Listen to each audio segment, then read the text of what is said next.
Warrior, welcome. My heart goes out to every health anxiety sufferer out there because I understand the sensitivity that people feel as they're about to take on their day.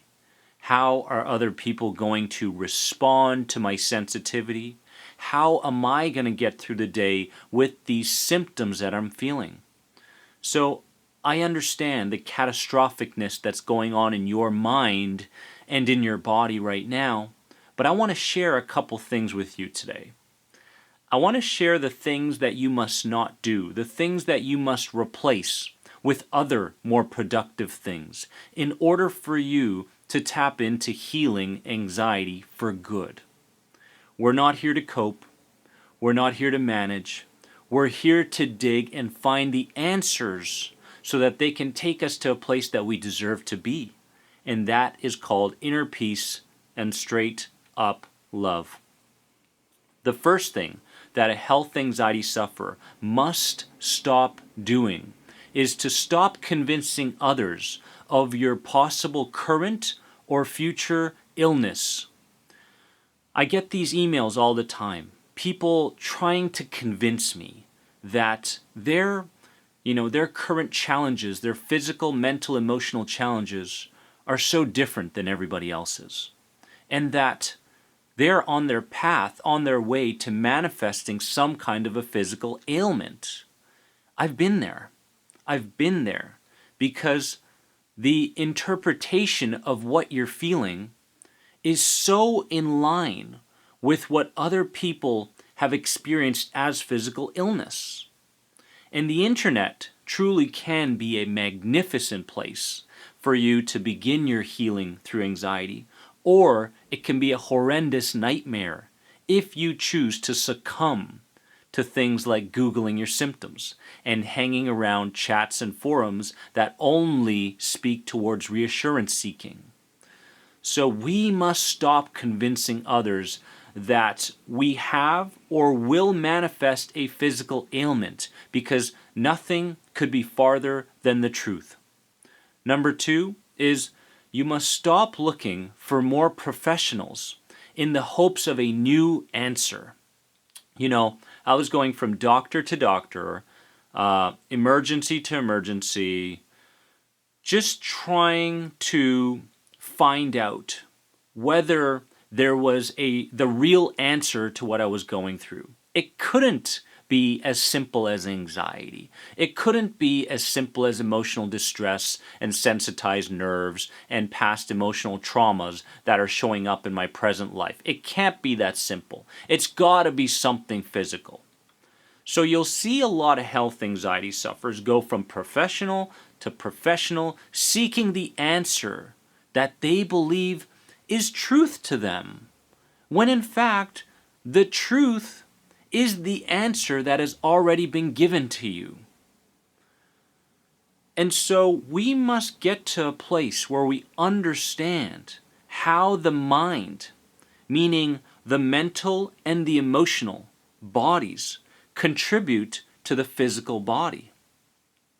And so, when we go about our days, we're always confronted with this disease or that virus or that illness or that fear that's going to arise, whatever it is.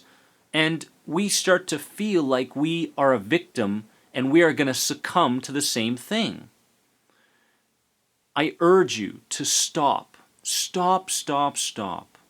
looking for the answer, the physical answer that you believe you need to find or you need to dig up, because that is what your body is telling you. Farthest thing from the truth. Number 3 is begin understanding that the world isn't collapsing all around you. The world is not collapsing all around you, warrior. The truth is that you're going through misconception after misconception after misconception. This is not meant to make you feel reassured. This is meant to open up your eyes to what's really going on within your mind, body, spirit system. These misconceptions can add up.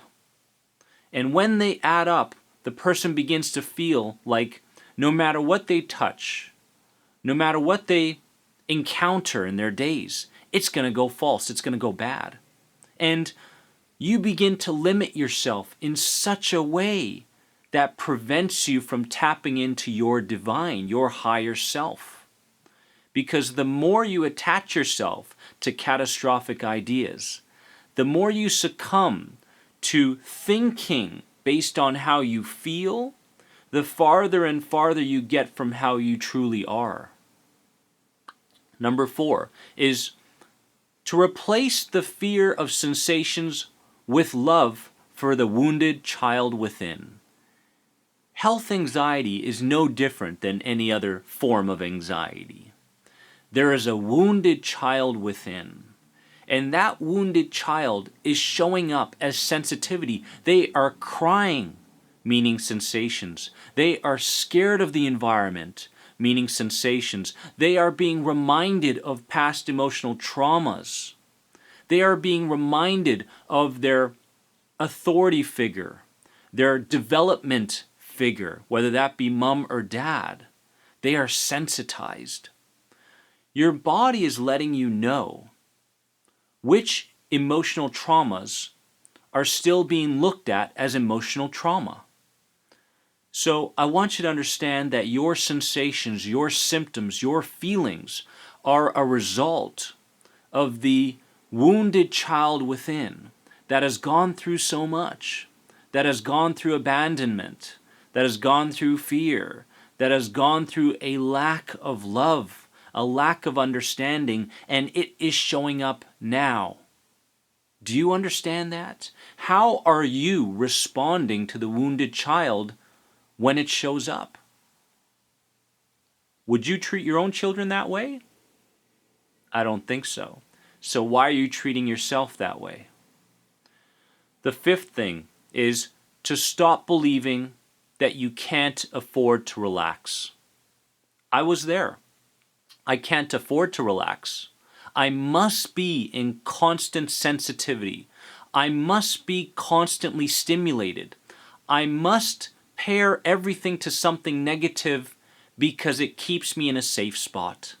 Does this sound like you? The moment you tackle or embrace some kind of a relaxation exercise or something that's slightly unfamiliar, you start to feel frantic because you feel like pain, suffering, self-sabotage, and punishment should be a part of your life. And every time something good comes around, you sabotage it and you say, no, that is not what survival is. Survival is about fighting. Survival is about suffering. Survival is about competing with other people. And because you were given these mindsets and these beliefs, you carry those with you now towards deep sensitivity. I promise you something. If you don't change your core beliefs, if you don't change your overall persona, even if you overcome health anxiety, you will find another way unconsciously. You will find another way to suffer. So your job is to start seeing your past differently, to start seeing the potential you have within you, and to start seeing through the limiting habits that are only affecting your life in a negative manner. Warrior, comment below. You know what I want to hear? I want to hear your progress from the week. I don't want to hear about your symptoms. I want to hear about what clarity you ran into, what behavior you changed, what past emotional trauma you were able to reframe. Comment below and let me know. I promise I will do my best to respond. If you have any other questions on the End the Anxiety program, the #1 CBT-based program for anxiety, head on over to this website right here. I love you so very much. Remember, you are more than anxiety.